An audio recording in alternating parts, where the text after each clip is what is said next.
University మంచి భవిష్యత్తు కోసం తెలుగు విద్యార్థులు ఇష్టపడే యూనివర్సిటీ. కాల్ 9059052378 9059052379.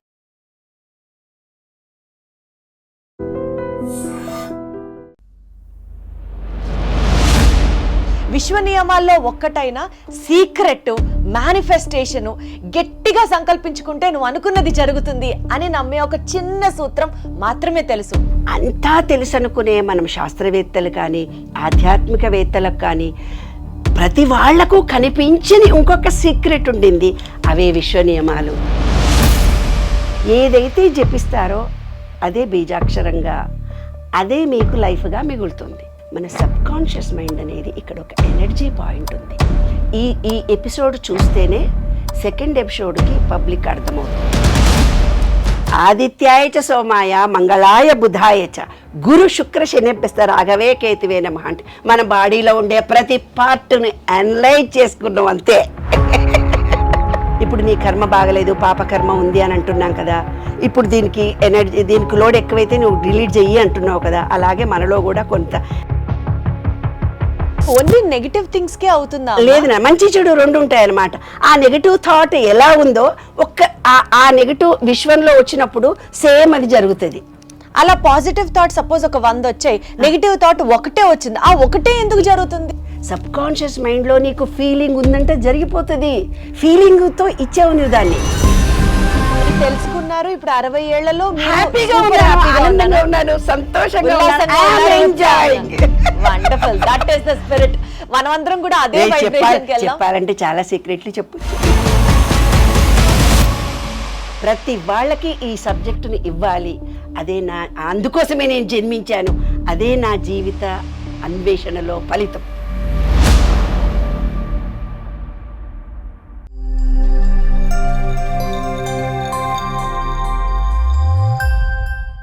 అసలు ఎప్పుడైనా వాటి గురించి ఆలోచించారా? అవి ఉన్నాయని గుర్తించారా? దేని గురించి? అవే విశ్వ నియమాలు.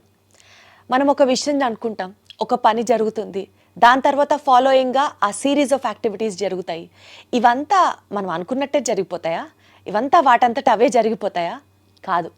విశ్వంలో కొన్ని నియమాలు మనకి తెలియకుండా వాటి మీద పని చేస్తూ ఉంటాయి కాబట్టి అలా జరుగుతాయి. విజయం కానీ, విక్టరీ గెలుపు కానీ, లేకపోతే ఏదన్నా ఒక సక్సెస్ఫుల్ యాక్టివిటీ కానీ, ఇవన్నీ అలా అలైన్ అయ్యి జరగాలంటే మన జీవితంలో కొన్ని అంతర్ముఖమైన నియమాల వల్లే అది సాధ్యమవుతుంది. ఈ నియమాలే విశ్వ నియమాలు. నేను ఇంకొంచెం కాంప్లికేటెడ్గా చెప్పుండొచ్చు, కానీ దీన్ని ఈజీ చేసి లైఫ్లో ఏ ప్రాబ్లం ఉన్నా సరే విశ్వ నియమాలని పాటిస్తే ఆ ప్రాబ్లంని ఇట్టే దూరం చేసుకోవచ్చు అని చెప్పడానికి, అసలు ఈ విశ్వ నియమాలంటే ఏంటి, ఈ విశ్వం ఏ నియమాల మీద పనిచేస్తుంది, వీటి గురించి ఇంకాస్త డీటెయిల్డ్గా చెప్పడానికి నాతో పాటు ఉన్నారు లక్కరాజు నిర్మలమ్మ ఉన్నారు. ఒకసారి ఆవిడతో మాట్లాడదాం. అమ్మా నమస్తే. నమస్తే. ఎలా ఉన్నారు? ఫైన్. నాకు కూడా చాలా సంతోషంగా ఉంది మీతో ఈ టాపిక్ డిస్కస్ చేయడం. ఇన్ఫ్యాక్ట్ నాకు చాలా చాలా చాలా ఇంట్రెస్టింగ్ సబ్జెక్ట్ ఇది. ఒక్కటే తెలుసు, విశ్వ నియమాలు అని మీ ముందు వచ్చి ఈరోజు ఇలా మాట్లాడే ముందు విశ్వ నియమాల్లో ఒక్కటైన సీక్రెట్ మేనిఫెస్టేషను గట్టిగా సంకల్పించుకుంటే నువ్వు అనుకున్నది జరుగుతుంది అని నమ్మే ఒక చిన్న సూత్రం మాత్రమే తెలుసు. మీ ద్వారా ఇవాళ ఈ జర్నీ స్టార్ట్ చేయబోతున్నాము. నేను, నాతో పాటు మా ఆడియన్స్తో పాటు నేర్చుకునే వాళ్ళలో నేను కూడా ఉన్నాను. ఇవాళ క్వశ్చన్స్ అడుగుతున్నానే కానీ మీరు చెప్పే ప్రతి అంశం అట్లా బాణం లాగా దిగిపోతుందని అనుకుంటున్నాను. అమ్మ, అసలు టు స్టార్ట్ విత్ ముందుగా అసలు చెప్పండి, అసలు విశ్వ నియమాలు అంటే ఏంటి, వీటి గురించి మాట్లాడాలి అన్న తపన తాపత్రయం, ఆ రీసెర్చ్ చేయడం, ఇవన్నీ మీకు ఎలా స్టార్ట్ అయ్యాయి? అక్కడి నుంచే వద్దాం. ఓకే, విశ్వ నియమాలు 12 చెప్పడం చాలా ఈజీ నాన్న. మామూలుగా ఇప్పుడే చెప్పేయచ్చు, దాంతో పెద్ద ఇబ్బంది ఏమీ లేదు. కానీ అసలు విశ్వ నియమాలు అనేవి ఎందుకు, అసలు విశ్వ నియమాల్లో ఏముంది అనేది కూడా మనకు రావాలి కదా. దానికి నా అనుభవాలను జోడించి నేను చెబుతూ వెళ్తున్నాను నాన్న. ప్రతి వాళ్లకు లాగానే నాకు కూడాను చాలా అనుభవాలు జరిగాయి. ఆ అనుభవాల్లో నాకు నేనంటే ఏమిటి, ఇది కాదు జీవితం, నేనెందుకు పుట్టాను అని ప్రతి వాళ్ళకి ఒక ఏజ్ తర్వాత, కొంచెం మెచ్యూరిటీ తర్వాత ఒక అనుభవం వస్తుంది. వచ్చినప్పుడు మాత్రమే అసలు నేనంటే ఏమిటి, నేను ఎందుకో స్పెషల్గా పుట్టాను అన్న ఆలోచన కలుగుతుంది. కలిగినప్పుడు ఆధ్యాత్మిక వైపు మనుషులు మళ్ళుతారు. అది నాకు చాలా చిన్న వయసులో జరిగింది. ఎందుకు జరిగింది అని అంటే, మా అమ్మమ్మ చక్కగా పద్యాలు పాడుతూ ఉండేది. పద్యాలు పాటలు పాడుతూ ఉంటే ముసలిదాన ఎందుకే ఊరికే పాటలు పాడతావు, డిస్టర్బ్ చేస్తావు అనేవాళ్ళు. ఆమె వేమన పద్యాలు, సుమతి శతకం పద్యాలు పాడేది.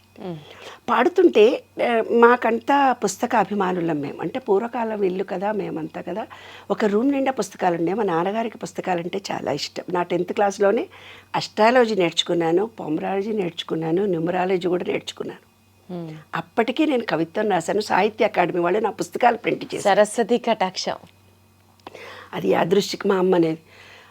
శిష్టా లక్ష్మీనారాయణ అని మా గురువు గారు, పాలెంలో లెక్చరర్, బోస్ అండ్ బ్రదర్స్, ఇప్పుడు ఆక్స్ఫర్డ్ డిక్షనరీ రాశారు ఆయన. ఆయన ఒక రోజు నేను 8th క్లాస్లో స్పీచ్ ఇస్తుంటే, నాకు ఈ అమ్మాయిని ఇవ్వండి, నేను మోల్డ్ చేసుకుంటాను, షీ హ్యావ్ సంథింగ్ స్పెషల్ అని అన్నాడు. మా అమ్మ చెప్పుడు తీసుకొని కొట్టేళ్ళగొట్టింది. అసలే దాని మాట మాట్లాడుతుంటే నా బొంద నాకు ఒక్క ముట్టకు అర్థం కాదు, వాళ్ళ నాన్నకు మాత్రమే అర్థమవుతుంది, ఇదేదో సన్యాసుల్లో పోతుంది, లాభం లేదు అని తిట్టి పంపించేసింది. అలాగా రూరల్ నాన్న మాది. చిరజీయర్ స్వామి లాంటి వాళ్ళు మన ఆశ్రమ మహబూబ్ నగర్కి వచ్చి భగవద్గీతలు చెప్పేవాళ్ళు. అప్పుడు మేమంతా వెళ్ళి వినేవాళ్ళం. ఆ వింటూ కూర్చున్నప్పుడు సమశ్రీణాలని చేస్తారు, వాతలు పెడతారు, తెలుసు కదా. అతి శ్రీ వైష్ణవ సాంప్రదాయంలో వాళ్ళు వంటలు చేస్తే అందరికీ పనికొస్తుంది. రైట్. అలా పనికొచ్చే దాంట్లో ఆయన ఏదో వేదాంతము, జ్ఞానం అనేది ఒక దీపము, దీపాన్ని వెలిగించండి, జ్ఞానజ్యోతిని పొందండి అని చెప్తే ఒకటే అడిగిన ఆయన, దివ్య చుట్టూ వలయంగా చీకటి అలాగే ఉంది, దివ్య చుట్టూ వలయంగా చీకటి అలాగే ఉంది, దానిలో వెలుగు నింప ఎవరికి సాధ్యం అని. ఏంటే మీ అమ్మ ఇంత గొప్ప కవిత్వం చెప్పేస్తోంది, ఇది భగవత్ శక్తితో పుట్టింది, దీని జన్మకి సార్థకత ఉంది, ఇది చాలా గొప్పది కమలమ్మ అని అన్నాడు మా అమ్మకి. నన్ను దగ్గర చేర్చుకొని ఆశీర్వదించారు ఆయన. అది ఏదో మామూలుగా అనుకున్నానంతే. దివ్య చుట్టూ వలయంగా చీకటి ఎలాగే ఉందంటే, మా అప్పుడు క్యాండిల్స్ పెట్టుకొని చదువుకునేవాళ్ళం నాన్న. జ్ఞానజ్యోతి అనగా వెలిగిస్తే మరి చుట్టూ కూడా చీకటి ఉంది కదా, దాన్ని ఎవరు తొలగిస్తారు? ఇవాళ మనకి ఇంత విశ్వంలో భగవద్గీత, ఆధ్యాత్మికత, వేదాలు, శాస్త్రాలు ఇన్నీ ఉన్నాయి, అయినా తెలియనితనం మనకెంతో ఉంది. కోటాను కోట్ల సబ్జెక్ట్ ఉంది. దాంట్లో ఏదైతే జ్ఞానం ఉందో ఆ జ్ఞానాన్ని భగవత్ కృప వల్ల నాకు లభించింది అనుకుంటున్నాను. అంటే అంతా తెలుసు అనుకునే మనం శాస్త్రవేత్తలు కానీ ఆధ్యాత్మికవేత్తలకు కానీ ప్రతి వాళ్లకు కనిపించని ఇంకొక సీక్రెట్ ఉండింది. అవే విశ్వ నియమాలు.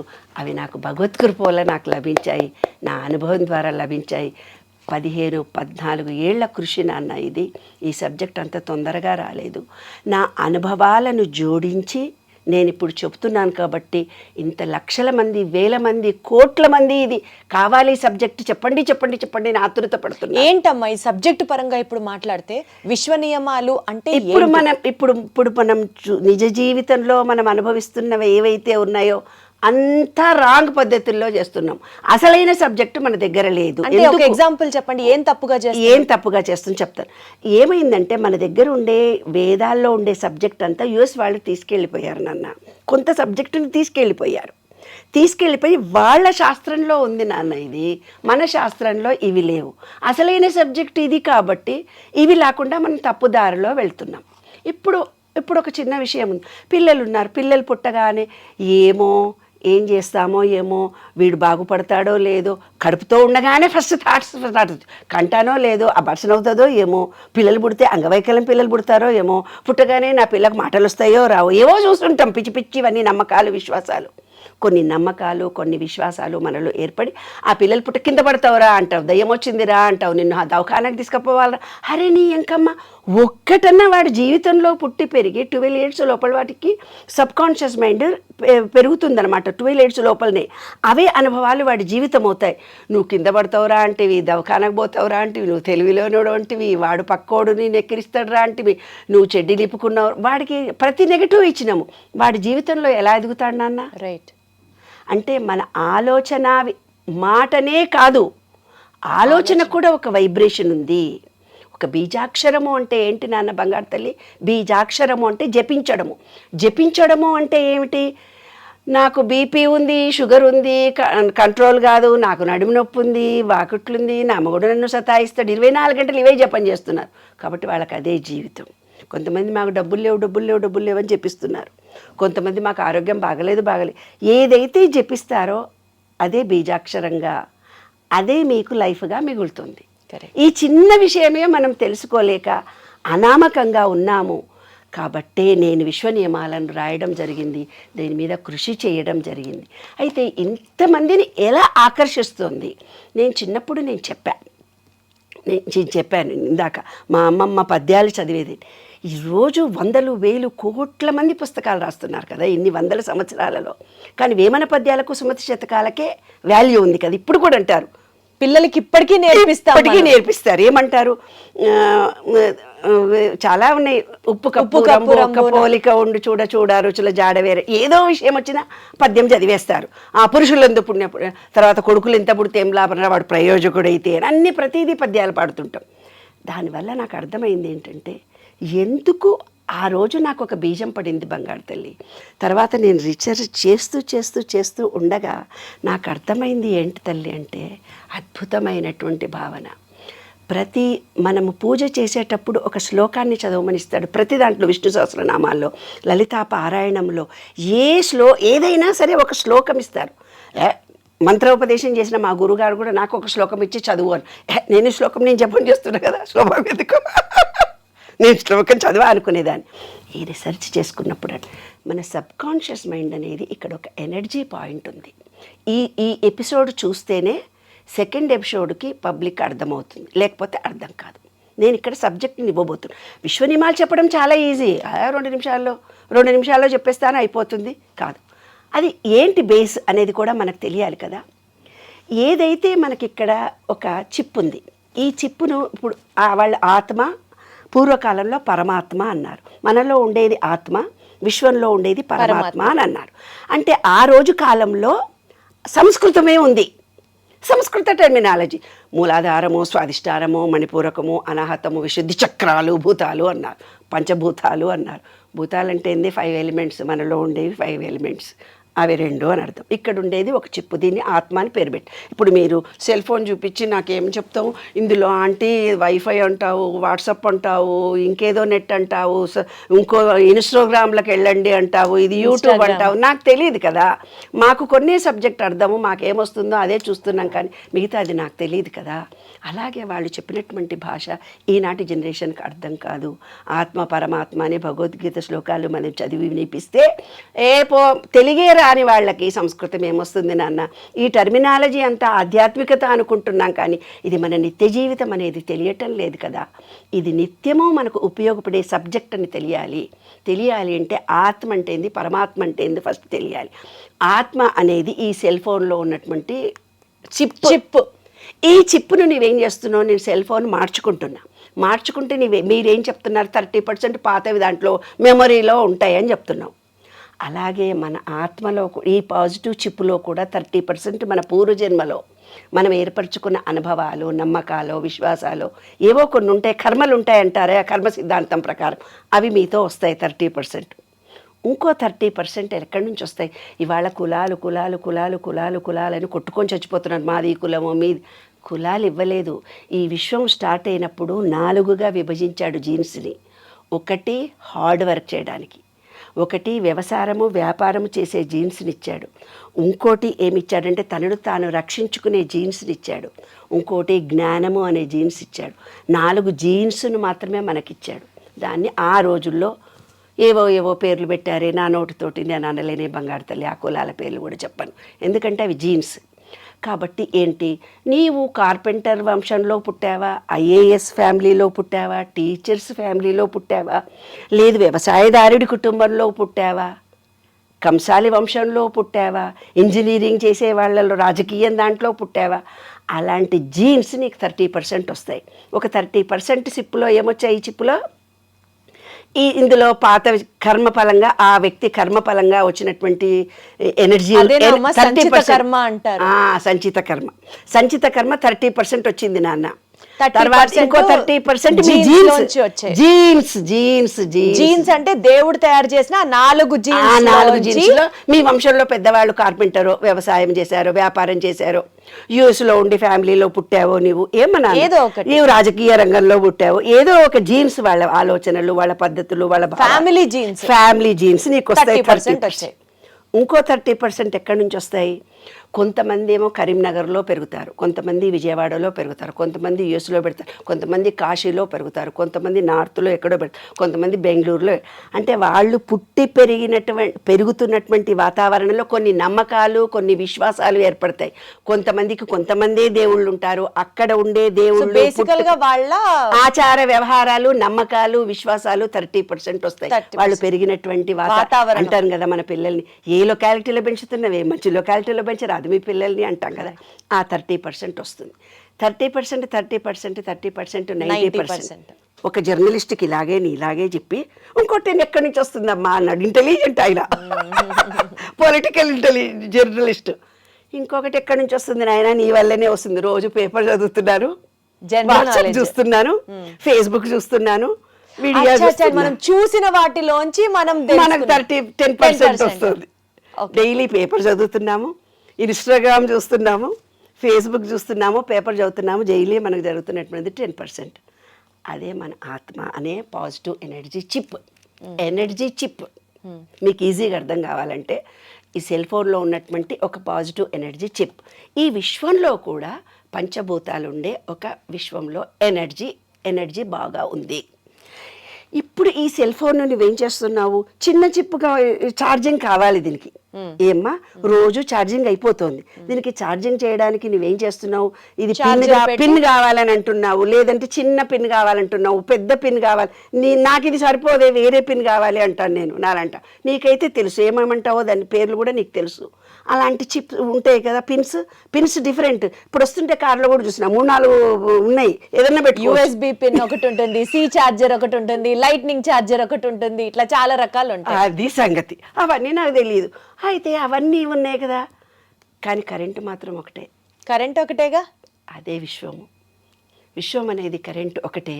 మనలో ఉండే ఈ చిప్ డిఫరెంట్ అయినప్పటికీ కూడా ఛార్జింగ్ అక్కడి నుంచే మనం చేసుకోవాలి. అవును. కాబట్టి ఈ చిప్ ఆ చిప్కి కనెక్షన్ ఎలా కలుగుతుంది అనేది ఈ విశ్వ నియమాల్లో నేను రీసెర్చ్ చేసినటువంటి అంశాలు. అయితే దానికి దీనికి అటాచ్మెంట్ ఏమ్మా అంటే విశ్వానికి మనిషికి మధ్యలో ఉండే అటాచ్మెంటే విశ్వ నియమాలు అంతే.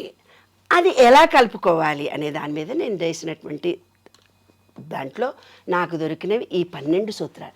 ఈ 12 సూత్రాలే ఉన్నాయనుకొని నేను అందరికీ చెప్పిన తర్వాత మళ్ళీ చూస్తే ఇంకో 12 సూత్రాలు కనపడ్డాయి.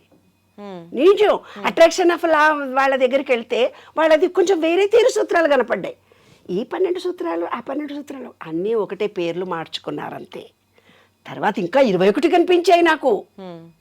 21 ఉన్నాయే, నాకు 12 దొరికాయి అని మళ్ళీ రీసెర్చ్లోకి వెళ్ళి మళ్ళీ అన్నీ చూస్తే అన్నీ ఒకటే, ఎవరికి తోచిన విధంగా వాళ్ళు భావించుకుంటూ వెళ్ళారు. కానీ 12 సూత్రాలే విశ్వ నియమాలు, అవే కరెక్ట్. అవి జీవితానికి అన్వయించుకుంటే 21 కాదు 31 కాదు, ఎన్ని సూత్రాలు ఉన్నా అన్ని సూత్రాల కిందికి ఇవే సూత్రాలు వస్తాయి.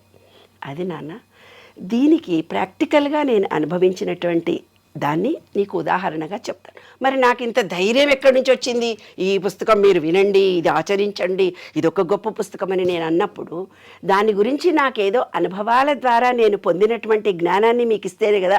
ఇప్పుడు లలితాపారాయణం చదువు అన్నారు. లలితాపారాయణం చదివిన తర్వాత దాని ఫలితం చదవమంటారు. ముందు ఫలితం చదవమన్న తర్వాత లలితాపారాయణం చదవమంటే ఎంత బాగుండేదే. అయ్యో ఎవరో పెద్దవాళ్ళు చెప్పారు కాబట్టి వాళ్ళు చేసిన తప్పు నేను చేయకూడదు కదా. అందుకని నేను ఇది ఏమిటి ఫలితం చెప్పిన తర్వాత అప్పుడు సూత్రాల గురించి మాట్లాడుకుందాం, నమ్మకం కలుగుతుంది. ఎగ్జాక్ట్లీ. అయితే నాకు ఫస్ట్ మా అమ్మమ్మ అని చెప్పాను కదా, ఫస్ట్ నేను మెచ్యూర్ కాకపోతే నన్ను ఎంపీసీ చదివించారు. అక్కడ ఫెయిల్యూర్ అయ్యాను, అక్కడ కూడా ఇబ్బందులు ఎదుర్కొన్నాను. అంటే ట్రెడిషన్ ఫ్యామిలీలో మమ్మల్ని అక్కడ దేవుడు అంటారనమాట. దేవుడు అని నన్ను తీసుకెళ్ళి రాఘవేంద్ర స్వామికి అంకితం ఇచ్చారు. రాఘవేంద్ర స్వామికి అంకితం ఇచ్చినప్పుడు మంత్రాలయం రాఘవేంద్ర స్వామి నా ఒంటి మీదకి వచ్చేవాడు. అంటే ఏం లేదే, మంత్రం ఇవ్వలేదు, ఏం లేదు. ఓం పూజ్యాయ రాఘవేంద్రాయ సత్యధర్మరథాయ చ భజతాం కల్పవృక్షాయ నమతాం కామధేనువే అనే సూత్రమే చదువుకున్నానంతే. చదువుకుంటే నాకు భగవంతుడు అవాహనం అయ్యేవాడు. అప్పుడు బోర్డు కవిత్వం రాశాను. ఇంటర్మీడియట్లో నన్ను జాయిన్ చేశారు మా నాన్నగారు. చేస్తే అన్ని సబ్జెక్టులు ఫెయిల్ అయ్యాను అంతకుపురం. తర్వాత అన్ని సబ్జెక్టులో గొప్పగా వచ్చాను. స్టేట్ ర్యాంక్లో మహబూబ్ నగర్ డిస్టిక్లో మొట్టమొదటి ఎంపీసీ ఆడపిల్ల నేను. ఆల్ డిస్ట్రిక్ట్స్లో ఆల్ డిస్ట్రిక్ట్స్లో. డిస్ట్రిక్ట్లో మొత్తం అది లెక్కల టీచర్ రావాలంటే వేరే బాయ్స్ స్కూల్ నుంచి వచ్చి ఆడపిల్లల స్కూల్లో చెప్పాలి. మా అన్న పక్కన ఇలా కూర్చోకూడదు, ట్రెడిషనల్ ఫ్యామిలీ. నాన్న పక్కన కూర్చోకూడదు. ఇలా మెచ్యూర్ కాని వాళ్ళని దేవుడని పూజ చేస్తారు. అలా నాతోటి మందులు ఇప్పించేవాళ్ళు అందరికీ. ఇంకా ఆవులు ఇంట్లో ఉండేవి, ఆవులకు డెలివరీ జరుగుతుండేది. మా అమ్మమ్మనేమో ఆ బిడ్డకు పాలు పట్టడము, నాదేమో మాయి పట్టుకొని వెనక కూర్చొని మాయి పట్టాలి. అది మాయి తింటుందట, ఆకలేసి డెలివరీ అయిన బేబీ బాలెంత ఆకలేస్తుందట. ఆకలేస్తే ఆ మాయి తింటే పాలు ఉండవట, పాలు ఎండిపోతాయట. అందుకని ఆ మాయి దగ్గర గంప పట్టుకొని కూర్చునేదాన్ని. అలా ట్రెడిషన్ ఫ్యామిలీలో ఆధ్యాత్మికతకి ఈ ఈ ఈ జీవితానికి మధ్యలో ఎన్నో చూస్తూ ఒడిదుడుకులను ఎన్నో ఎదుర్కొంటూ చూసుకుంటూ వచ్చాను తల్లి. వచ్చిన తర్వాత మ్యారేజ్ చేశారు. మ్యారేజ్ జీవితంలో కూడా నేను ఆయన ఈస్ట్ గోదావరి, నేనేమో పాలమూరు తెలంగాణ పోరిని. ఇక్కడికి అక్కడికి కుదరలేదు, చాలా గొడవలు. పెళ్లి చేసుకున్న 10 నిమిషాలలోనే గొడవలు జరిగిపోయాయి. అమ్మ బాబోయ్. ఇక విడిపోయామో అని అనుకున్నారు. నేను ఒక్కదాన్ని ధైర్యం చేసుకొని బీఎస్సీ బీఈడీ చదివితేనే పెళ్లి చేసుకుంటానన్నారు వాళ్ళు. బీఎస్సీ బీఈడీ ఉన్నందుకు పెళ్ళయింది. కానీ అన్నీ గొడవలే, ఎక్కడ సాటిస్ఫాక్షన్ లేదు లైఫ్లో. అప్పుడు నేను మా నాన్నగారు జాతకాలు చెప్తారు కదా, వేరే ఒక ఆయన నా చెయ్యి చూసి నీకు భర్తతో సుఖం ఉండదు, నీకు ఇష్టమేనా, లేకపోతే నీకు ఆడపిల్లగా నీకు బయట జీవితం చాలా, ప్రతి మగవాడు నిన్ను చూసి ఇట్లా చేతులు వేస్తాడు, నీవు మాత్రం ఒక గొప్ప ఆధ్యాత్మిక వేత్త అవుతావు నీ జీవితంలో. నాన్నతో పాటే మీ నాన్నగారి కోరిక నిన్ను పంపించడం ఇష్టం లేదు, నువ్వు ఇక్కడే ఉండాలి అని అన్నారు. లేదు నాన్న, లేదు అంకుల్, నా చేయి చూసి చెప్పాడనమాట. ఒక అమ్మాయి మొగుడు విడిచిపెట్టాడు, ఒక అమ్మాయికి మొగుడు చచ్చిపోయాడు, మరి ఉన్న నీ జీవితం గురించి మీ నాన్న బాధపడితే నీకు చెప్పలేకపోతున్నాడు, మీ అమ్మకేమో అంత లోకజ్ఞానం అవగాహన లేదు, నీ ఇష్టం, నీవు డిసిషన్ చెప్పు అన్నాడు. ఆయనతోటే ఉంటాను, ఎందుకంటే నాకు 2 చెల్లెళ్ళు 2 తమ్ముళ్ళు, భవిష్యత్ అంతా ఉంది. మా అన్నకు అప్పటికే నాకు పెళ్ళి వద్దు అంటే మా అన్నయ్యకు ముందు పెళ్ళయింది, తర్వాత నాకు పెళ్లి చేశారు. డిగ్రీ అయిన తర్వాత, నేను మెచ్యూర్ అయిన తర్వాత నాకు పెళ్లి చేశారు. నాకు బీఈడీలో పెళ్లి చేశారు, బీఈడీ అయినాక పెళ్లి చేశారనమాట.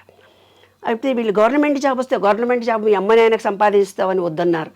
వాళ్ళు ఇల్లుదుడు అంటే ఇల్లంతా నీళ్ళు పోసి కడిగేసేదాన్ని. మా మాటకి వాళ్ళ మాటకి చాలా తేడాలు ఉండేవి. నేను నీళ్ళు పోసి కడిగితే అందరు పిహి నవ్వుకునేవాళ్ళు. ఇల్లు తుడువు అంటే మాకు తెలంగాణలో నీళ్ళు పోసి కడగడం, వాళ్ళకేమో తడిబట్టేసి తుడవడం. అట్లా కొంచెం ఎడ్డిదాన్ని. సమాజం వ్యవహారం అంత తెలియదు కదా, అమాయకంగా ఇక్కడికి వచ్చిన తర్వాత గవర్నమెంట్ జాబ్, ఎయిడెడ్ స్కూల్లో జాబ్. అట్లా లైఫ్లో ఇతనే కావాలనుకున్నాను, మా వారితోటే ఉన్నాను. ఆయన నేను రోజు కొట్లాడతాము, కానీ బాగా కలిసి ఉంటాం. చాలా అన్యోన్య దాపతులము. నేను ఏదన్నా కూడా కాదనరు. అయితే ఆయన మాటకి నా మాటకి ఇప్పుడు కూడా తేడాలు ఉంటాయి, గొడవలు పడుతూనే ఉంటాం క్షణక్షణం. కానీ ఇక్కడిని వదిలిపెట్టేవాళ్ళు నేను ఆత్మీయతే బాబు ఇద్దరి మధ్యలో. సరే, మా నాన్నకు మాట ఇచ్చాను. అలాగే డెలివరీలు నేనే చేసుకున్నాను. తర్వాత జీవితంలో, వైవాహిక జీవితంలో సుఖమేమీ లేదు. పిల్లలు పుట్టినాక దాంట్లో కూడా ఒక డిజేబుల్డ్ పాప పుట్టింది. డిజేబుల్డ్ పాప పుట్టగానే నేను గోల్డ్ మెడల్, ఐఐటి రామయ్య కంటే గొప్పగా మ్యాథమెటిక్స్ చెప్తాను. మ్యాథమెటిక్స్లో అప్పటికి నేను టీచర్గా ఉన్నప్పుడే ఇంటర్మీడియట్ డిగ్రీలోనే టెలిస్కోల్కి రచనలు చేశాను. 7 గంటలకు దూరదర్శన్లో నాటికలు వచ్చేవి, బుద్ధం శరణం గుర్తి. 7 గంటలకు మీరు టీవీలు చూసావో లేదు నువ్వు, 7 గంటలకు ఒక స్పెషల్ నాటికలు వచ్చేవి, బుద్ధం గుర్తింపు నాటికలు రాశారు. అప్పటికే డాక్టర్ సి నారాయణ రెడ్డి గారు లక్కరాజు నిర్మల యంగ్ గర్ల్ అని పిలిచేవాడు, నన్ను యంగ్ గర్ల్ అని పిలిచేవాడు. అట్లా రేడియోలో టీవీలో ఆకెళ్ళ గారు, అలా ఆ చిన్న వయసులో డిగ్రీలోనే నాకు ఇంతమంది పెద్ద పెద్ద వాళ్ళ పరిచయాలు. కవిత్వము, సాహిత్య అకాడమీ వాళ్ళే నా బుక్స్, పుస్తకాలు రాస్తే నీవెవరో నేనెవరో, గెట్ అవుట్ మా అత్తగారు వాళ్ళకి. ఎందుకంటే వాళ్ళకు అవగాహన సాహిత్యం మీద లేదు, సామాజిక విలువలకు మాత్రమే తెలిసినటువంటి వ్యక్తులు వీళ్ళు. సరే టీకై పుస్తకం మర్చిపోయా, అసలు కవిత్వం రాస్తానని కూడా మర్చిపోయా. 5 ఏళ్లకో 10 ఏళ్లకో ఒక టెలిస్కూల్ రచనల్లో పోతుంటే చిల్లర భవానీ కనపడి, అరే నేను లక్కరాజు, నేను నీ పుస్తకం నా దగ్గర, ఓహో నేను కవిత్వం రాస్తానా అనుకున్నాను అన్నప్పుడు. సో ఫ్యామిలీ కోసం మొత్తం మీకున్న ఇంట్రెస్ట్ అంతా వదిలేసుకున్నాను. తర్వాత డిజేబుల్డ్ పాప పుట్టింది, ఉద్యోగం చేస్తున్నాను. ఉద్యోగానికి వెళ్తే నేను 10th క్లాస్ మ్యాథమెటిక్స్ టీచర్ని. ఈమె చాలా యాక్టివ్, ఇంటెలిజెంట్ అని కుళ్ళు ఒకటి ఉంది నా మీద. తర్వాత నేను డుమ్మా కొడుతున్నాను, థైరాయిడ్ వచ్చింది. అప్పటి కాలంలో థైరాయిడ్ అని నాకు మెడిసిన్స్ ఇవ్వలేదే. ఇప్పుడు కూడా మహబూబ్ నగర్లో థైరాయిడ్ వల్ల మెచ్యూర్ కారు 1% కేసులు నేను ఇప్పుడు కూడా సాల్వ్ చేస్తున్నా. మెచ్యూర్ కారు సన్నగా బక్కగా ఉంటారు, థైరాయిడ్ గోలు వేస్తే బాగైపోతారు. అలాగా నాకు డెలివరీలో తెలుసుకున్నారు. సెకండ్ డెలివరీలో డిజేబుల్డ్ పాప ఎందుకు పుట్టిందంటే థైరాయిడ్ ఉన్నందువల్ల అని అప్పుడు తెలుసుకొని, అప్పటి నుంచి నాకు థైరాయిడ్ మందులు ఇచ్చారు. అప్పుడు నేను గవర్నమెంట్ జాబ్ కూడా రిజైన్ చేయాల్సి వచ్చింది. మెంటల్లీ రిటార్డెడ్ స్కూల్ రన్ చేశాను. సూర్య భగవంతం వైస్ ఛాన్సలర్ కూతురు మా మహిళా మండలిలో ఉండే ఆమెతో. మా పాప కొంచెమే స్లో లెర్నర్ మాత్రమే, డిజేబుల్డ్ కాదు. అయినా నేను మెంటల్లీ రిటార్డెడ్ అంటే ఏంటి సబ్జెక్ట్ అంతా నేర్చుకొని డిజేబుల్డ్ స్కూల్ రన్ చేశాను. ఎప్పుడైతే నేను జాబ్ రిజైన్ చేశానో అంతకుపూర్వం మా నాన్న వాళ్ళు ఫోన్లో మాట్లాడేవాళ్ళు, తర్వాత ఎవరో నాకు సంబంధం లేదు. పుట్టింటి నుంచి టోటల్ డిటాచ్. ఎందుకు? డెలివరీలు కూడా నేనే చేసుకున్నాను. ఆయనకు జాబ్ లేదు, నాకు జాబ్ లేదు, మేము భారం అవుతాం కదా వాళ్ళకి. వెలివేయబడ్డ మనుషులు. అయ్యో అయ్యో. ఇటు అత్తగారి వాళ్ళు ఎవరు లేరు, ఆయనకు అమ్మ నాన్న లేరు, వాళ్ళ అన్నయ్య వదిన వాళ్ళిద్దరు వాళ్ళ ఫ్యామిలీ వాళ్ళు సెటిల్ చేసుకున్నారు. ఈయన ముందు నుంచి కూడా సపరేటే ఉన్నారు పాపం. వాళ్ళ అన్నయ్య వదిన వాళ్ళు ఏమి ఇన్వాల్వ్ కాలే. ఈయనతోటి భాష వ్యావహారిక జ్ఞానంతోటే మాకు ఇబ్బందులు, కానీ పెద్దవాళ్ళందరితోటి మాకేమీ ఇబ్బందులు ఏమి లేవు. అట్లా వీళ్ళతో ఈయనతో అండర్స్టాండింగ్ కష్టం. అంటే వాళ్ళు మర్యాద చేసేది వీళ్ళకి తెలీదు, వీళ్ళు చేసేది వాళ్ళకి. తెలంగాణ వ్యవహారం వేరే ఉంటుంది కొంచెం, దాంతో ఇబ్బందులే తప్ప ఇంకేం లేదు. అయితే ఇప్పుడు డెలివరీలు కూడా వీళ్ళు లేరు, వాళ్ళు లేరు. డెలివరీ నేనే వెళ్ళి నాకే డెలివరీలు నేనే చేయించుకున్నాను. సెకండ్ డెలివరీకి మాత్రం మా అమ్మ వాళ్ళు అప్పుడు ఇల్లు కట్టుకున్నాను. ఇల్లు కట్టుకుంది ఇది అని అప్పుడు వచ్చారు.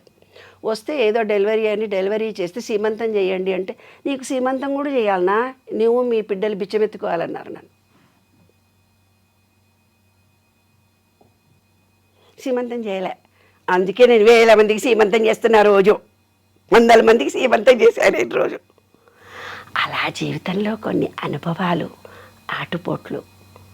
తర్వాత మెంటలీ రిటార్డెడ్ స్కూల్ రన్ చేశాను. 2 బిడ్డల పెళ్ళిళ్ళల్లో ప్రాబ్లమ్స్ వచ్చాయి. ఆ స్కూల్ కూడా తీసేసి వేరే వాళ్ళకి ఇచ్చేసాను. అప్పుడు నాకు అర్థమైపోయింది, ఇది కాదు, ఏదో ఉంది. నా జీవితము స్పెషలిస్ట్, ఐఆమ్ ఏ స్పెషలిస్ట్. భర్త పిల్లలు సంసారం అంటూ కాదు, ఏదో నేను సాధించాలి. తర్వాత మా పిల్లలే వచ్చి పెళ్ళిళ్ళైనాక చెప్పారు, ఆ అమ్మాయి చనిపోయింది ప్రఫుల్ల అని. అప్పుడు నాలో ఉండే కోపము గ్రిజ్జంతా. అమ్మాయి ప్రఫుల్ల అని ట్విన్స్లో ఒక అమ్మాయి, స్లో లెర్నర్ పాప, డిజేబుల్డ్ పాప. అందుకే 2 మ్యారేజ్ల్లో ప్రాబ్లం జరిగింది, ఈమెకు మెంటల్ పిల్లలు ఉన్నారని. అంటే పెద్ద గొప్పగా ఆస్తులు ఉండాలి మా ఫ్యామిలీలో, చదువులు ఉండాలి. మా ఆయన నేను గొప్ప పొజిషన్లో, పుట్టింటోళ్ళే నన్ను పట్టించుకోలేదంటే బయట ప్రపంచం ఎవరు పట్టించుకుంటారే బంగారు. మా చెల్లెళ్ళ పెళ్ళిళ్ళు నేను చేశాను. తమ్ముడు అడ్వకేట్ చదివేదాకా నేను చూశాను. తమ్ముళ్ళ చెల్లెల పెళ్ళికి సంబంధాలు చూసిందే నేను. వాళ్ళ గొడవలు జరిగితే కూడా నేను హెల్ప్ చేశా. వాళ్ళు మిమ్మల్ని వద్దనుకున్నారు కానీ మీరేనారు వాళ్ళని వద్దనుకోలేదు. మా నాన్న అంటే నాకు పంచ ప్రాణాలు. ఇవాళ నేను లక్కరాజు నిర్మల అంటే మా నాన్నగారి పేరే లక్కరాజు రాఘవరావు. అస్ట్రాలజీ నాకు జీవితం అంటే నేర్పింది మా నాన్నగారు. మా నాన్నగారి దగ్గర ఆయన కూడా ఎందుకు పట్టించుకోలేదు? మా నాన్న కోట్ల రూపాయల ఆస్తులుండి మా తాతగారు చనిపోయి కొంగరకల అని మా నాన్నది. మా నాన్న పూటకూళ్ళలా ఒక్కొక్కళ్ళ ఇంట్లో భోజనం చేసి చదువుకున్నారు, భోజనం లేక. ఈ ఊళ్ళో 10 కోట్లకు 1 ఎకరం. ఆ ఆస్తులు ఆ రోజుల్లో ఎక్కడివి నాన్న పూర్వకము. మా నాన్న పూటకూళ్ళలా ఒక్కొక్కళ్ళ ఇంట్లో ఉండి చదువుకుంటే మా అమ్మని ఇచ్చి పెళ్లి చేసి ఇల్లరికం వచ్చారు మా నాన్నగారు 100 ఎకరాలు రాసిస్తే. మా పెదనాన్నలు నన్ను అడిగారు, ఏంటే పెద్ద పోజులు నీవు, మీ తాత ఎట్లా చచ్చిపోయాడో తెలుసా అంటే, పెదనాన్న ఎట్లా చచ్చిపోయాడు అని అడిగితే, ఆకలితో అన్నం లేక చచ్చిపోయాడే. ఒక కొడుకును దత్తత ఇచ్చాడు, ఒక కొడుకుడు మెంటల్ అయిపోయాడు, ఒక కొడుకు ఆకలితో చచ్చిపోయాడు, ఒక కొడుకును దత్తత ఇచ్చాడు, మీ నాన్న ఇల్లరికం ఇచ్చాడని చెప్పారు మా నాన్నగారు చనిపోయేటప్పుడు కూడా ఆ పాత ఇంట్లో మహబూబ్ నగర్ ఇంట్లో నీళ్లు కాడుతుంటే మంచం కింద 2 రాళ్ళు పెట్టుకున్నాడు, కానీ ₹1 కోటి తన చేతులున్నా ఒక కొత్త మంచం కొనుక్కోలేదు. ఇప్పుడు చెప్పు, ఆడపిల్ల ఫోన్ చేస్తే ఎందుకు ఎత్తలేదు మా నాన్న? ఫోన్ చేస్తే ₹1 ఖర్చు అయితే అని ఫోన్ చేసేవాడు కాదు. ఇదంతా సబ్కాన్షియస్ మైండ్లో వాళ్ళు ఏర్పరచుకున్నటువంటి భావనలు, వాళ్ళు పెరిగినటువంటి భావనలు. అది వాళ్ళ తప్పు కాదు. ఇవాళ మా ఆయనతో కూడా అదే గొడవ. పని మనిషికి ఏదైనా డబ్బులు ఇవ్వాల్సి వస్తే ఒక ₹2 ఎక్కువ, ఆ ₹2 తెచ్చిస్తే కానీ నేను చిల్లరి అంటాడు. ఎందుకు? వాళ్ళ ఆ కాలంలో వాళ్ళు పడిన అనుభవాలు ఇవాళ చూస్తున్నారు. ఇవాళ నా దగ్గర ₹100 ఉన్నాయి, నేను హ్యాపీగా ఖర్చు పెట్టుకోవచ్చు. ఆ ఫీలింగ్ ఉంది, ఖర్చు పెట్టుకోవచ్చు. We have. నిన్న నా ఫ్రెండ్ వచ్చింది ఒక ఆవిడకి 82 years, 5 కోట్ల ఆస్తులు ఉన్నాయి ఆమెకి. 5 కోట్ల ఆస్తులు ఉన్నాయి. పని మనిషి మంచిది లేదే నిర్మల, కొత్త పని మనిషిని పెట్టి ₹35,000 ఇవ్వాలన్నది. ₹35,000, ₹1 కోటి నువ్వు బ్యాంకులో పెట్టుకుంటే 80 lakhs వస్తున్నాయి, 80,000 వస్తున్నాయి నీకు. ₹1 కోటి నీ బిడ్డలకే ఇవ్వు. దాన ధర్మాలు చేయకపోతే గెట్అవుట్ నా ఇంట్లో నుంచి అని తిట్టా. నేను ₹1,00,000 ఇస్తున్నాను పని వాళ్ళకని. 1 కోటి రూపాయలు బ్యాంకులో వస్తే 80 లక్షలు వస్తున్నాయి కదా, 80,000 వస్తున్నాయి కదా, 40,000 పెట్టి 2 పని మనుషులు పెడితే వాళ్ళ జీవితం అంతా అయ్యో మేము ఇక్కడ. అదే నేను విశ్వ నియమాల రహస్యం తల్లి. మనకు ఏది ఉందో అది ఇవ్వాలి, ఏది పొందుతున్నామో అదే మన జీవితము. కాబట్టి ఈ విశ్వ నియమాల నిగూఢ రహస్యమే అది నాన్న. కాబట్టి ఎవరైతే మూఢ విశ్వాసాలతో ఉన్నారో, ఇవాళ ఎవరైతే నమ్మకంతో ఉన్నారో, ఎవరైతే ఆస్తులు ఆడపిల్లలకి ఇవ్వకుండా చేస్తున్నారో, మేమే తినాలి, ఆడపిల్లలకు ఆస్తులు ఇవ్వద్దు అనుకుంటారు. నిన్నొక కేసు నాకు ఫోన్ వచ్చింది నాన్న. మా అమ్మాయి ఇంజనీరింగ్ ఫైనల్ ఇయర్లో ఉంది, రెండవ కూతురు ఫస్ట్ ఇయర్లో ఉంది. 2 పిల్లలు ఎలా అంటే కొడతారు, తిడతారు, అరుస్తారు, పిండి ఏది ఉంటే అది చేతిలో పెట్టి కొడతారు. అంటే మీ ఆయన ఇట్లనే ఉన్నాడా అంటే అవును. అంటే మరి జీన్స్ దానికి నువ్వేం చేస్తావు? కాబట్టి ఈ 3 నేను చెప్పే బేసిక్స్లోనే సగం సబ్జెక్ట్ వస్తుంది నాన్న. ఫస్ట్ ఈ చిప్ అని చెప్పిన దాంట్లో సగం సబ్జెక్ట్ వస్తుంది. తర్వాత అనుభవాల ద్వారా నేను చెప్పి జోడించి మీకు ఇస్తున్నటువంటి దాంట్లో 30% వస్తుంది. తర్వాత సబ్జెక్టుని ఎలా ఇంప్లిమెంట్ చేసుకోవాలో 30% ద్వారా వచ్చి విశ్వ నియమాలను ప్రపంచంలో అందరికీ ఇవ్వదలుచుకున్నా. అప్పుడు మా అమ్మాయిలు వచ్చి షూస్ వేసుకొని నీ ఉస్మానియా యూనివర్సిటీలో వాకింగ్ వెళ్ళు మమ్మీ, నీకెప్పుడో 20 ఏళ్ల క్రితమే బొక్కలన్నీ అరిగిపోయాయి, అనేబుల్ టు వాక్. పిల్లల పెళ్ళిళ్ళప్పుడు కూడా నేను కుర్చీ మీద కూర్చొని పెళ్లి చేశాను. అలాంటిది నేను ఇవాళ ఇంత బాగా ఉన్నాను అని అంటే ఆ విశ్వంతో. అందరూ ఉస్మానియా యూనివర్సిటీ లోపల వెళ్ళి చదువుకున్నారు. నాకు ఎంఎస్సీ ఫిజిక్స్ వస్తే మా అమ్మ వాళ్ళు చదివించక మా సార్ను కొట్టి తిట్టేలా కొట్టారు కదా. ఉస్మానియా యూనివర్సిటీ బయట 12 సూత్రాలు నాకు అవగాహన. ఇవాళ నేను ప్రకృతితో మాట్లాడతాను. అమ్మ, మీ లైఫ్ ఎక్స్పీరియన్సెస్ గురించి తెలుసుకున్నాము, మీరు లైఫ్లో ఫేస్ చేసిన అప్స్ అండ్ డౌన్స్ గురించి తెలుసుకున్నాము, ఆటుపోట్లు చెప్తున్నారు, అన్నీ కనెక్ట్ అవుతున్నాం కదా. విశ్వ నియమాలు ఇది నాకు తెలిసి ఒక రోజులోనో, ఒక పూటలోనో, ఒక ఎపిసోడ్లోనో అయ్యే సబ్జెక్ట్ కాదు. ఇది చాలా చాలా చాలా పెద్ద సబ్జెక్ట్. సో ఈ ఎపిసోడ్లో ఇంట్రొడక్షన్ మాట్లాడదాం. అసలు విశ్వ నియమాలు ఏంటి, ఎన్ని ఉన్నాయి, వాటి బేసిక్స్ చెప్పండి. నెక్స్ట్ ఎపిసోడ్లో ఒక్కొక్క సబ్జెక్ట్ గురించి డీప్గా వెళ్దాం. అనుభవాలను, ఎక్స్పీరియన్సెస్, వాటిని గురించి ఎగ్జాక్ట్లీ కరెక్ట్. అలా వాకింగ్ వెళ్తున్నప్పుడు అడిగారనమాట, మీరు లోపలికి రండి మేడం, చాలా బాగుంటుంది. అబ్బో నేను రానురా బాబు అని అన్నాను.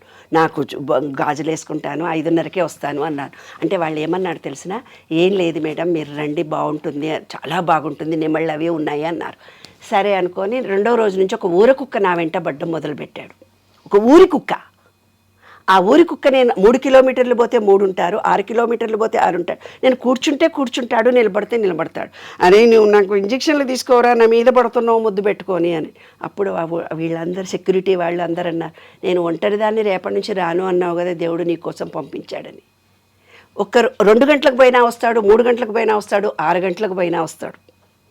నేను కారు హారన్ కొట్టగానే వచ్చి కన్నీళ్లు పెట్టుకొని రోడ్డు మీద బయట నిలబడి చూస్తాడు. చిలకలు మాట్లాడతాయి, పక్షులు మాట్లాడతాయి, విశ్వంని నేను ఇలా ఏదడగానే అది ఇచ్చేస్తుంది. ఆ స్థితికి నేను వచ్చాను కాబట్టి ఇంత ధైర్యంగా మీకు చెప్తున్నాను. విశ్వ నియమాలు అనేవి విశ్వంలో మనం ఏమడిగితే అది సాధించుకోవచ్చు. ఇప్పుడు మనం ఉన్న పరిస్థితి కర్మను నివృత్తి చేసుకోవాలి అని అంటే చిన్న ఎగ్జాంపుల్ చెప్పేస్తాను. చిన్నది ఒకటే చెప్పండి. అది మీ షార్ట్లోకి వరకు వచ్చేస్తుంది. సరే చెప్పండి. ఆదిత్యాయ చ సోమాయ మంగళాయ బుధాయ చ గురు శుక్ర శనిభ్యస్త రాఘవే కేతవే నమః అనమంటారు కదా. నవగ్రహాలు అంటారు కదా. విశ్వంలో పంచభూతాలు, మనలో పంచభూతాలు ఉన్నాయి కదా. ఈ చిన్న పాయింట్ చెప్తేనే మీకు అర్థమైపోతుంది. నవగ్రహాలు మనలో ఉన్నాయి, మనలో ఉండే దానిని ప్యూరిఫై చేసుకుంటే నవగ్రహ దోషం పోతుంది. ఆదిత్య అంటే సండే అంటే మన సహస్రార చక్రం, మండే అంటే మన ఆజ్ఞా చక్రం వైట్గా ఉంటుంది, ట్యూస్డే అంటే విశుద్ధి చక్రం, థర్స్డే అంటే హార్ట్ చక్ర గ్రీన్, థర్స్డే అంటే గురువారం ఇవాళే సూర్యుడు డైజెషన్ కెపాసిటీ, ఫ్రైడే అంటే మన యూట్రస్, శుక్ర మహర్దశ ఉంటేనే పిల్లలు పుడతారు, శుక్ర కణాలు అని సైన్స్లో చెప్తారు, అది మన యూట్రస్, మగాళ్ళకు కూడా యూట్రసే. దాని తర్వాత మూలాధారము సాట్రన్ శని. ఆదిత్యాయ చ సోమాయ మంగళాయ బుధాయ చ గురు శుక్ర శని అంటే మూలాధారం ఓంకారం. రాఘవే కేతువే నమః. రాఘవే అంటే మన కంప్యూటర్ తలకాయ మాత్రమే, దానికి ఉండదు. కేతు అంటే మన కాళ్ళు మాత్రమే. కాబట్టి ఆదిత్యాయ చ సోమాయ మంగళాయ బుధాయ చ గురు శుక్ర శనిభ్యస్త రాఘవే కేతువే నమః అంటే మన బాడీలో ఉండే ప్రతి పార్ట్ని అనలైజ్ చేసుకున్నాం అంతే. ఆ ఎన్లైట్ చేసుకునే ప్రాసెస్లో ప్రాసెస్ ఈ విశ్వ నియమాలతో కనెక్ట్ అవుతాం. కనెక్ట్. విశ్వ నియమాలు మొత్తం చెప్పమంటే నేను ఇప్పుడు చెప్పేసి క్లోజ్ చేద్దాము, చెప్దాం. ఎందుకంటే Yes. ఒక ఎపిసోడ్ స్టాప్ అవుతుంది. ఎగ్జాక్ట్. నేను చూసి చెప్పాలి, ఎందుకంటే ఇంగ్లీష్ టర్మినాలజీ నాకు కరెక్ట్గా రాదు. ఆ టర్మ్కి ఒక్కటి తప్పు చెప్పినా ఎంతోమంది 1000 మంది చూసినప్పుడు నన్ను తప్పుగా చెప్పొద్దు. భావన తెలిస్తేనే చెప్పాలి, కరెక్ట్గా ఉంటే చెప్పాలి, అనుభవంతో చెప్పాలి. అప్పుడే ప్రతి వాళ్ళ హృదయంలోకి మీరు వస్తుంది. చక్కగా చూసే చెప్పండి. ఫస్ట్ దైవిక ఏకత్వం, law of divine oneness. Okay. అంటే లా ఆఫ్ డివైన్ వన్నెస్ అంటే ప్రతిదీ పరస్పరం అనుసంధానంగా ఉంటుంది. మన కర్మలు, ఆలోచనలు, చర్యలు విశ్వంపై ప్రభావం చూపిస్తాయి. దైవి ఏకత్వ నిబంధన తెలుగులో ట్రాన్స్లేషన్ చేస్తే law of oneness, divine oneness. అంటే ప్రతి జీవిలో ప్రాణి ఒకటే అన్నారు. దాన్ని ఇంకా ఎలాబరేషన్ చేసి మీకు అందరికి అర్థమయ్యేటట్టుగా నేను చెప్తాను. తర్వాత లా ఆఫ్ వైబ్రేషన్ రెండవది. కంపన నిబంధన అంటే ఏంది? ప్రతి వస్తువుకి, నేను ఇందాక చెప్పాను, ఆలోచనలకి, మనలో ఉండే భావనలకి ఎక్కువ తక్కువ ఒక ఫ్రీక్వెన్సీ అంటే తరంగ ధైర్యం ఉంటుంది. సైన్స్ స్టూడెంట్స్ అయితే ఈజీగా అర్థమైపోతుంది నాన్న. మూడవది లా ఆఫ్ యాక్షన్. చర్య చేస్తేనే ఫలితం ఉంటుంది, కర్మ వల్లనే ఫలితం ఉంటుందని మన పెద్దవాళ్ళు చెప్పారు. కానీ ఇంకా దానికి ఎలాబరేషన్ చేసి మనం చెప్పుకోవచ్చు. క్రియాశీలత కర్మ అంటే మన కర్మలే ఫలితాన్ని చూపిస్తాయని. Law of action. తర్వాత సారూప్యత ఆకర్షణ సిద్ధాంతము. Law of correspondence. లోపల ఏదైతే ఉందో అదే నేను ఇందాక చెప్పాను. నాకు వీళ్ళు ఎవరు హెల్ప్ చేయరు, మా పిల్లలు ఏమైపోతారు అనుకుంటే వాళ్ళు నిజంగా అదే అయిపోతారు. మా పిల్లలు ప్రయోజకులు మంచోళ్ళు అనుకుంటే ప్రయోజకులు అవుతారు. నా భర్త మంచోడే బాగా చూసుకుంటాడు అంటే అబ్బో నీ వీడేమిడిదో అని అనుకుంటే ఏమిడిదో ఉంటారు. Law of attraction. ఈ లా ఆఫ్ అట్రాక్షన్ 1000 మంది 1,00,000 మంది వాళ్ళంతా చెప్తున్నారు. ఏదనుకుంటా జరగదు, ఈ 12 రూల్స్ పాటిస్తేనే అవుతుంది. అది మాత్రం సత్యం. Law of perpetual and transmutation energy అంటే నిలుపుదల లేదా పరిమితి కలిగినటువంటిది. ఏంటంటే శక్తి నిరంతరం మారుతూ పోతుంటుంది.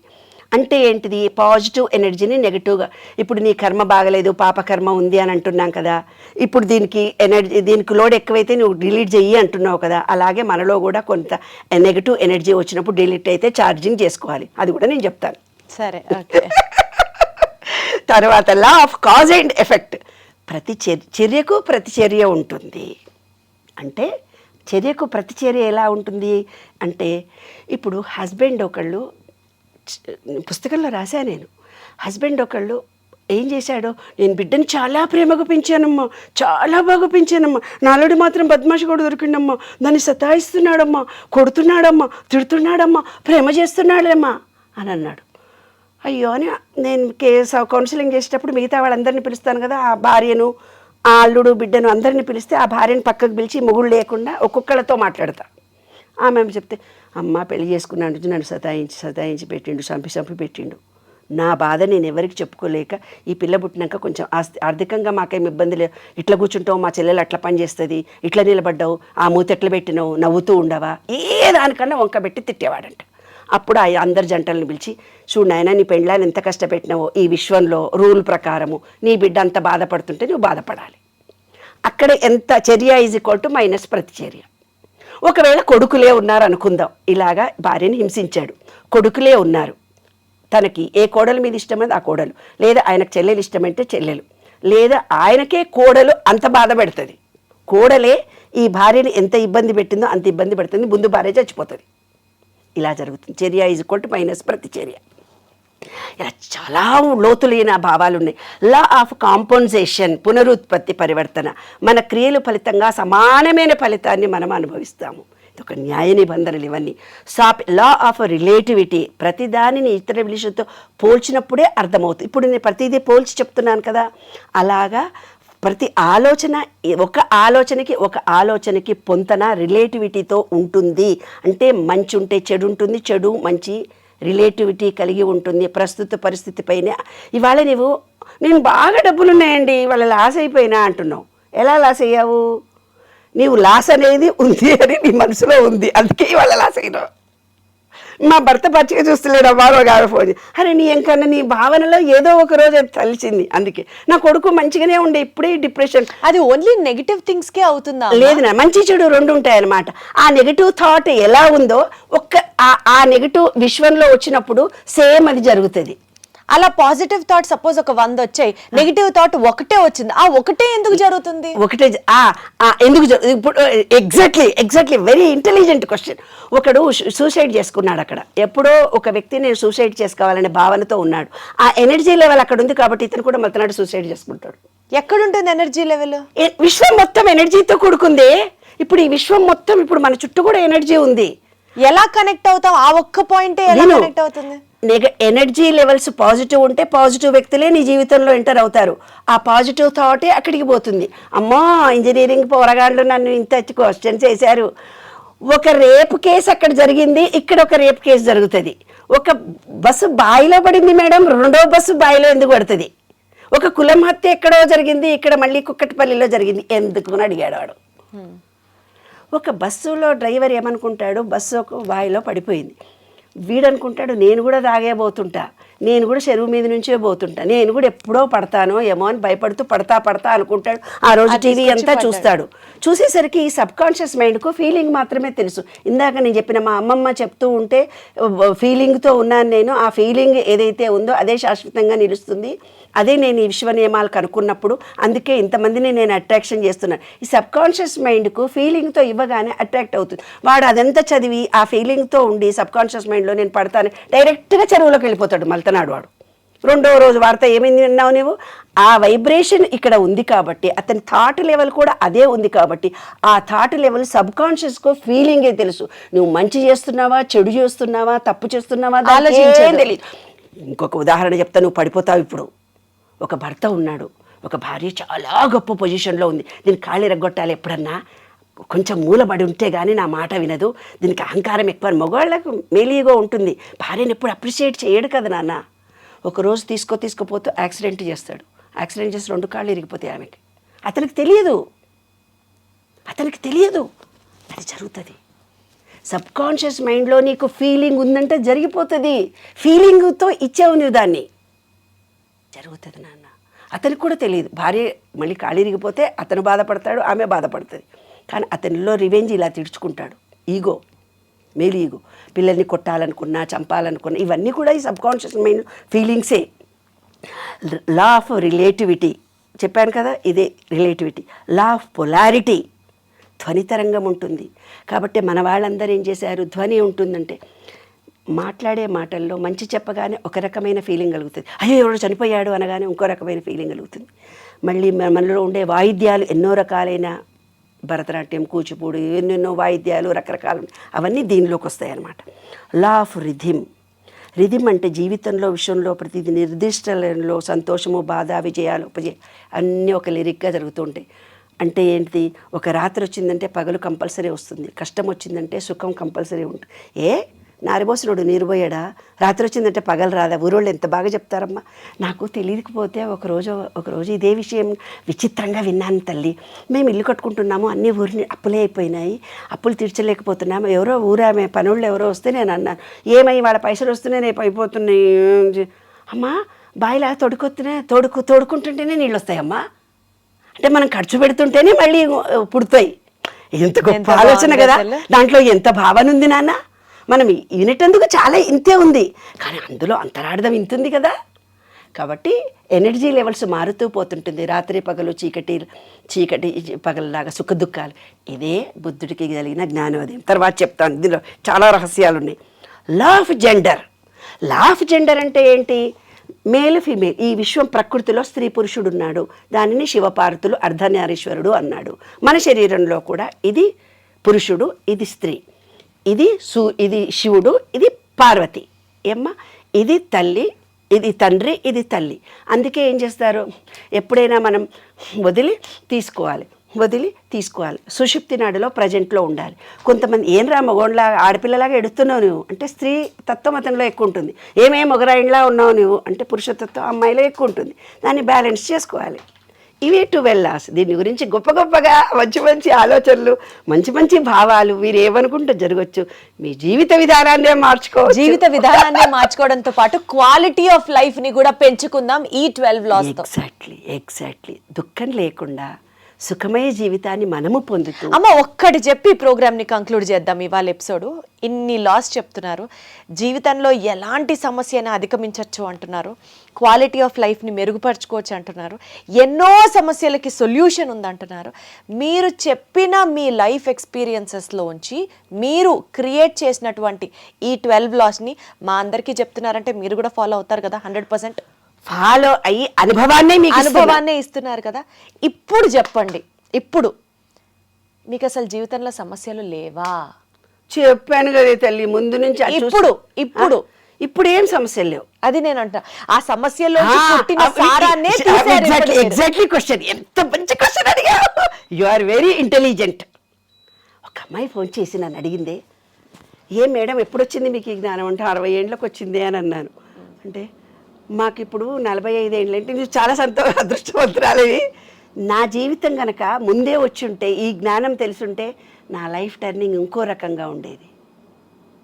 ఎగ్జాక్ట్లీ చిన్న వయసులో మీకు అందరికీ తెలుసుకునే అవకాశం ఈ విశ్వాన్ని మనం ఏమడిగినా ఇస్తుంది. ఈ విశ్వ నియమాలు తెలిసి ఆ దారిలో మనం వెళితే ప్రతిదీ సులభం అవుతుంది. మీరు తెలుసుకున్నారు. ఇప్పుడు 60 ఏళ్లలో ఆనందంగా ఉన్నాను, సంతోషంగా wonderful. That is the spirit. మనమందరం కూడా అదే వైబ్రేషన్ కి వెళ్దాం. చెప్పాలంటే చాలా సీక్రెట్లు చెప్పొచ్చు. ఇల్లు కావాలంటే ఇల్లు వచ్చింది, డైమండ్ నెక్లెస్ కావాలంటే వచ్చింది, ఎండి కంచోలు కావాలంటే వచ్చాయి. అమ్మ సాయంత్రం మా ఇంటికి వస్తారు మీరంతా.